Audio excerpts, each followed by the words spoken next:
ও বুড়িমা, কি করছো গো? খেলা তো আর করছি না, কাজ করছি, দেখতে পারছো না? বৃষ্টির মধ্যে একটা বিপদে পড়ে এলাম, একটু সাহায্য চাই। সাহায্যের জন্যে কেবল আমাকে পাও তোমরা? একই গ্রামে আমরা থাকি, একটু যদি বিপদে পড়ি মানুষই তো মানুষকে সাহায্য করব বলো। সাহায্য করতে করতেই তো আমার জীবন চলে গেল বাবা। আসলে রান্না করতে গিয়ে দেখলাম বাড়িতে নুন ফুরিয়ে গেছে। এই বর্ষার সময় নুন কোথায় পাই, তাই এলাম তোমার কাছে। নুন আনতে পান্তা ফুরোয় যে কালে, তখন এত বড় বড় বাতেলা কেন তোমাদের মুখে? বাতেলা কোথায় দিলাম? এমনিতে তো রোজ মাছ মাংস খেতে পারছো দেখিয়ে দেখিয়ে। এখন যাও, নুনের জোগাড়টা নিজেই করে নাও। আমি ভেবেছিলাম আপনি আমাকে সাহায্য করবেন। আজকের দিনে কে কাকে সাহায্য করে বাবা? যাও তো এখন এখান থেকে বিদেয় হও। একটুখানি নুন চেয়েছিলাম শুধুমাত্র আপনার থেকে, আর আপনি আমাকে তাড়িয়ে দিচ্ছেন। যা ভাবো তাই। লজ্জা শরম নেই যখন, তখন বেরিয়ে যাবে এখান থেকে। আর কখনো এরকম চাইতে আসবে না। ঠিক আছে, আর কখনো চাইতে আসবো না আমি। শুধু এটুকু মনে রাখবেন যে কঞ্জুসি করে কারোর মন পাওয়া যায় না কখনো। তোদের মতো মেয়ে ছেলেদের মন পেতেও আমার বয়ে গেছে। বের হ এখান থেকে।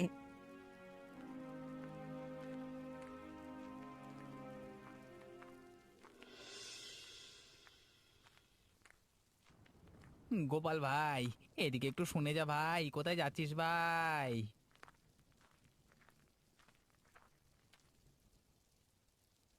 বর্ষার সময় গাছতলায় বসে কি করছিস? আরে এসেছিলাম একটু বেড়াতে। বর্ষার জন্য ঘরে বসে বসে আর ভালো লাগছে না। হ্যাঁ, এত বৃষ্টি এলো, গাছতলায় বসে একটু পড়লাম। হঠাৎ দেখলাম তুই যাচ্ছিস ওদিক দিয়ে, তাই ডাকলাম। কিছু বলবি? সকালবেলায় দেখলাম তোর বউ উদাস মুখে, মানে বুড়ির বাড়ি থেকে বের হচ্ছে। কিছু হয়েছে নাকি? আর বলিস না ভাই, জীবনটা জ্বালিয়ে খেলো ওই বুড়ি। কেন, কি হয়েছে বলতো? তোরও আজকে মনটা দেখছি খুব একটা ভালো নেই। মন আর ভালো থাকবে কি করে?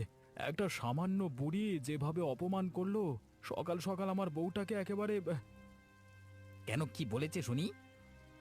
আরে সকালবেলায় রান্না করতে গিয়ে আমার বউ দেখলো যে নুন শেষ হয়ে গেছে।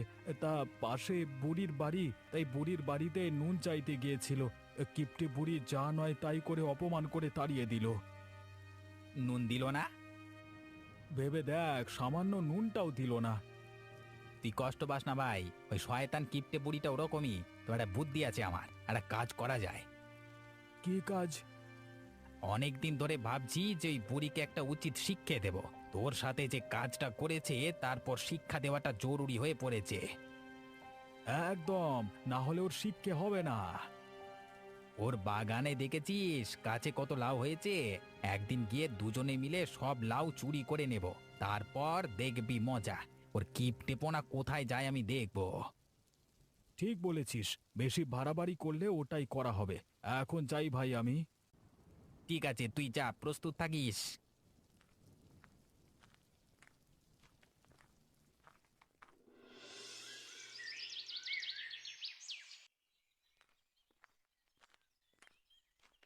নীলিমা, শুনে যাও গো।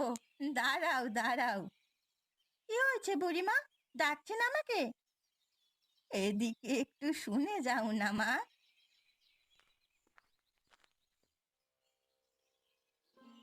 বলছিলাম যে এখন তো তোমাদের ওদিকে অনেক চিংড়ি মাছ উঠেছে বর্ষায়। আমাকে কটা চিংড়ি মাছ দেবে গো? এবছর তো ভালো চিংড়ি মাছ হয়নি। আমি কি আর জানি না মা, কত চিংড়ি মাছ হয়েছে। তুমি কিন্তু চাইলে দিতে পারো। আসলে আমি চিংড়ি মাছ খেতে ভালোবাসি তো।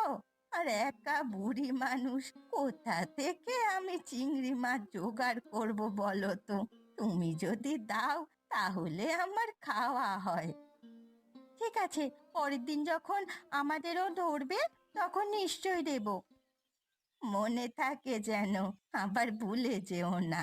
আমি কিন্তু অপেক্ষা করব। ঠিক আছে, বলবো না।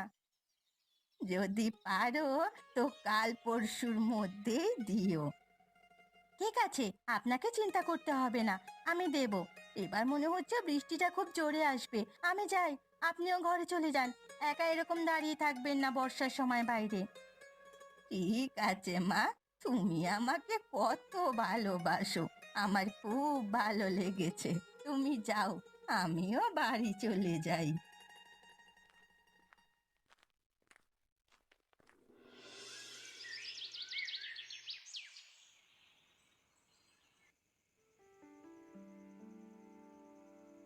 আজকাল গ্রামের বুড়িটা না বড্ড বেশি জ্বালাচ্ছে। জ্বালাচ্ছে কি কথা গো? এই তো আজ আমার সাথে খুব ভালো করে কথা বললো। যাদের মনে বিষ থাকে তারা সব সময় মুখে ভালো করেই কথা বলে। কেন, বুড়িমা তোমার কোন পাকা ধানে মই দিয়েছি শুনি? তা আমার কেন পাকা ধানে মই দেবে, দিয়েছে গোপালের। কেন, গোপালদার আবার কি ক্ষতি করলো? এমন কিপটে আর শয়তান ওই বুড়ি যে গোপালের বউ বিপদে পড়ে একটুখানি নুন চাইতে গিয়েছিল, যা নয় তাই করে অপমান করে দাঁড়িয়ে দিয়েছে। হয়তো লতার সাথে বুড়ির কোনো ঝামেলা আছে। আসলে ব্যাপারটা হচ্ছে বুড়ি ভয়ানক কিপটে। আমার মনে হচ্ছে তুমি সবকিছু জেনে গিয়েছো। কিপ্টে কেন হতে যাবে? তুমি আজকাল বড্ড বেশি ওকালতি করছো বুড়ির সম্বন্ধে, কি হয়েছে বলো তো? আমার কাছে বুড়িমা চিংড়ি মাছ খেতে চেয়েছে, আমি চিংড়ি মাছ খাওয়াবো, আর কাল সকালেই খাওয়াবো। আরে বাস, তোমার কাছে চিংড়ি মাছ খেতে চেয়ে ফেলেছে, হ্যাঁ? এখন চেয়েছে আর কি করা যাবে বলো? আমাকে নিশ্চয়ই ভালোবাসে বলেই চেয়েছে। হতে পারে তোমাকে বোকা পেয়ে চেয়েছে। গ্রামের সবাই ওর প্রকৃতি জানে, তুমি জানো না, তাই তোমার মাথায় কাঁঠাল ভাঙতে চেয়েছে। তোমরা কখনো একটা মানুষকে ভালোভাবে নিতে পারো না, এটাই তোমাদের সমস্যা। আচ্ছা, তুমি ভালো করে নিতে পারো তো, এবার একটা জিনিস শিখিয়ে দিচ্ছি, সেটা করবে। উল্টো পাল্টা কিছু শেখাবে না, তাহলে আমি পারবো না। আরে বাবা, উল্টো পাল্টা কিছু না, তুমি কালকে সকালে যখন চিংড়ি মাছ দেবে তখন বুড়ির বাগানে যে লাউ হয়েছে সেই লাউয়ের কথা পারবে, বলবে যে আমি এত কষ্ট করে চিংড়ি মাছ দিলাম, তার বদলে দুটো লাউ দিয়ে লাউ দিতে বলবে, তখন দেখবে কি করে। সবাইকে কি নিজের মতো মনে করো নাকি? নিশ্চয়ই দেবে বুড়িমা। ঠিক আছে, আমি কালকে চেয়ে তোমার কাছে প্রমাণ করে দেব যে বুড়িমা কত ভালো।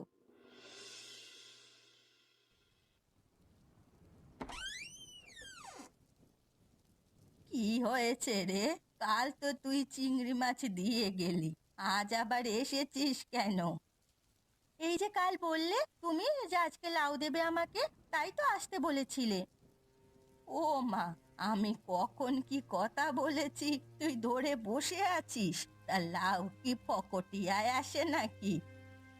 ফকটিয়ায় আসার কথা নয় তো, আসলে তুমি বলেছিলে তাই এলাম। আমি বুড়ো হয়েছি, কখন কি কথা বলি তা আমার নিজেরই ঠিক থাকে না।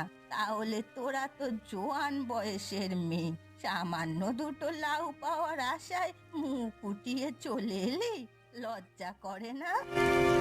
এই যে তোমাকে এতগুলো চিংড়ি মাছ দিলাম বর্ষায় ভিজে ভিজে কষ্ট করে, তার বেলায়? আচ্ছা, তাই বল, আসলে তোরা সবাই একরকম বুঝলি তো? কিছু একটা করে এখন দাম চাইতে এসেছিস, আমায় গরিব মানুষ পেয়ে ঠকাচ্ছিস। ঠকাতে যাব কেন বুড়িমা? আর আমি তো তোমাকে খুব ভালোবাসি, তুমি জানো সেটা। হঠাৎ করে তুমি আমাকে এরকম কথা কেন বলছো? দেখ, তোর সাথে আমার কোনো রকম কথা বলার ইচ্ছে নেই। তুই আমাকে চিংড়ি মাছ খাইয়েছিস তোর ইচ্ছায়, কিন্তু আমি এখন তোকে লাউ খাওয়াতে পারবো না, কথাটা পরিষ্কার জেনে রাখ। আমি আসলে অনেক আশা করে এসেছিলাম, এবার সে আশা নিয়ে দূর হয়ে যা আমার চোখের সামনে থেকে। দাঁড়িয়ে থাকলে কিন্তু আমি গালাগালি দিয়ে তোকে বার করে দেবো।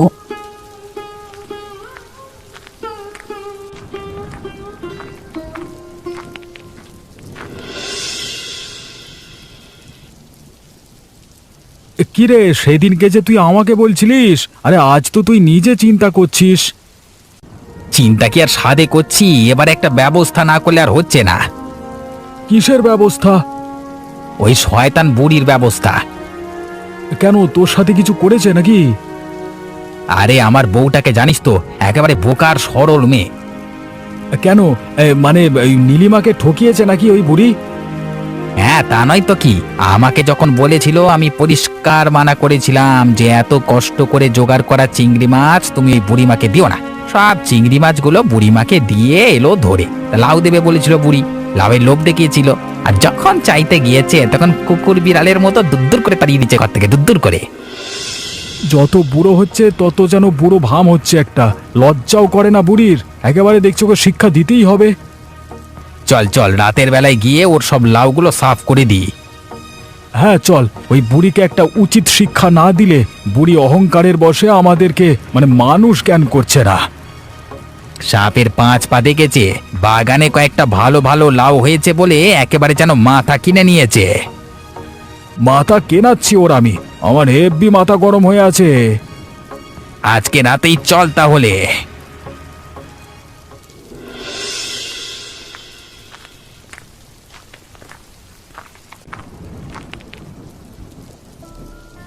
সাবধানে চল রতন, একদম পা টিপে টিপে যাবি। এমনিতে বুড়ি হলেও কান খুব সজাগ। সে আর বলতে, এমনিতে কি আর সব বুঝে ফেলে? এই বাগানের মধ্যে ওর একটা মন পড়ে আছে, কিছু হলেও টের পেয়ে যায় কলা। ধরা পড়লে কিন্তু বাওয়াল হয়ে যাবে বলে দিচ্ছি। বাবাল কি হবে শুনি? অত ভয় পাই নাকি বুড়িকে? সামনে কিছু বলতে আসলে ওর সামনে দিয়ে সব কিছু কেটে নিয়ে চলে যাবো লাউ। তবে উচিত শিক্ষা হবে, বাবার সম্পত্তি বেঁচে যেন সবকিছু যত সব। মাথা গরম করিস না, মাথা গরম করবার সময় নয় এটা। চল চল, নিজেদের কাজ তাড়াতাড়ি মিটিয়ে ফেলি চল। কাজ আর কি, একটার পর একটা কেটে বস্তার মধ্যে ঢোকা।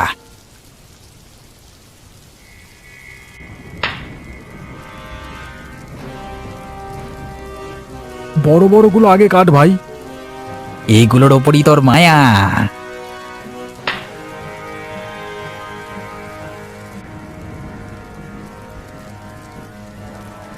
এগুলোর জন্য এই বুড়ি ভরসা করে স্বর্গে দিতে পারছে না। তা যা বলেছিস। চল চল, অনেক হয়ে গেছে, যাই। হ্যাঁ ভাই চল, অনেক হয়ে গেছে। কালকে সকালে বুড়ি বুঝতে পারবে মজা, আর আমরাও দূর থেকে মজা দেখবো।